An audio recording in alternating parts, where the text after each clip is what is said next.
जपा कुसुम संकासम काश पेयम मयादुतिम तमो हरिम सर्व पापाग्नम प्रणतोष्मि दिवाकरः। भास्कराय नमः। द्वादश आदित्य नारायणाय नमः। दर्शकों, आप सबके लिए बड़ा ही खुशखबरी है कि भगवान सूर्य जो ग्रहों के अधिपति हैं, राजा हैं, भगवान सूर्य 16 सितंबर से कन्या राशि में परिवर्तन कर रहे हैं और कन्या राशि का स्वामी बुध है। तो कन्या राशि और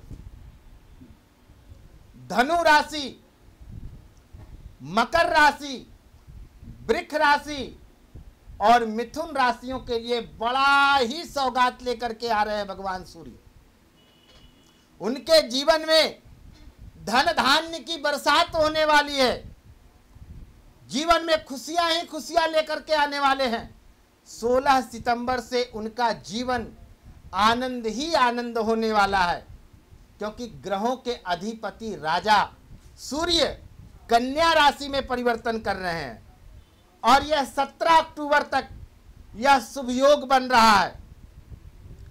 क्योंकि आपको पता है कि जिसके भी सूर्य की अगर कृपा हो जाए किसी के ऊपर, तो चाहे कितना भी कुप्रभाव कुंडली में क्यों ना हो, वह सूर्य की कृपा से स्वतः दूर हो जाता है। जैसे अंधकार को सूर्य दूर कर देते हैं। आप देखते होंगे कि अंधकार को दूर, कितना अंधकार छाया रहता है, और जैसे ही सूर्य की किरणें निकलती है, सारा अंधकार को दूर करके वह प्रकाशमय हो जाता है। ठीक उसी प्रकार अगर आपके जीवन में कोई भी ग्रहों का कुप्रभाव है, आपकी कुंडली में अगर कोई भी ग्रह कुप्रभाव डाल रहा है, और अगर आपकी सूर्य की कृपा आपके ऊपर हो गई, तो आपकी जीवन में किंचित मात्र का भी दुख नहीं रहेगा। इसलिए सूर्य की आराधना, सूर्य का चिंतन और सूर्य भगवान की कृपा हमें अवश्य प्राप्त करनी चाहिए, चाहे वह किसी राशि के जातक क्यों ना हो। अगर आपका जड़ मजबूत है, यानी सारे ग्रहों का जड़ कौन है? भगवान सूर्य। आकृष्णेन रजसा वर्तमानो निवेशयन्ना मृतन मर्त्यंच हिरण्येन सविता रथेना देवो जाति भुवनानि पश्यन्ना। भगवान सूर्य जो है वह सारे ग्रहों का जड़ है। अगर आप जड़ को सींच देते हैं तो एक एक पत्ते और टहनी को पूजने की आवश्यकता नहीं है।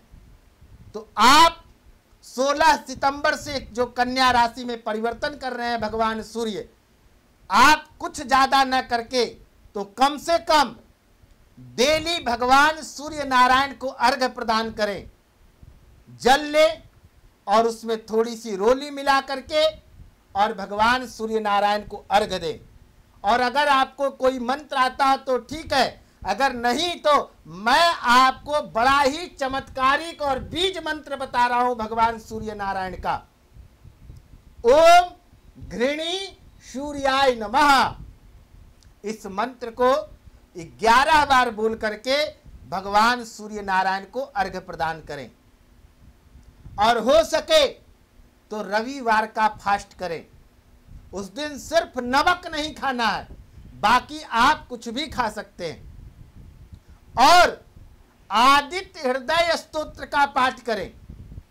जिसके भी कुंडली में सूर्य अस्त का है, या सूर्य वक्री बैठे हैं, या छठे घर, अष्टम घर, द्वादश घर, तृतीय घर में बैठे हैं, त्रिकोण में बैठे हैं, उनको फल, अच्छा शुभ फल नहीं प्रदान कर पा रहे हैं, वह इस चमत्कारी उपाय को करें।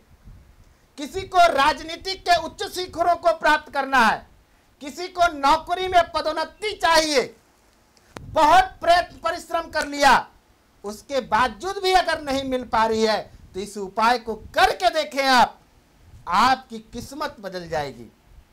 आदित्य हृदय स्तोत्र का पाठ करें मात्र 5 रविवार, और उसमें न्यास और विनियोग जरूर करें, क्योंकि उसी से संपुटित होती है, तभी जाकर के उसका पूर्ण फल प्राप्त होगा। तो आप सबके ऊपर भगवान सूर्य नारायण की अनंत कृपा प्राप्त हो और आपका जीवन आनंदमय और सुखमय हो। ओम गृणी सूर्याय नमः। नमस्कार।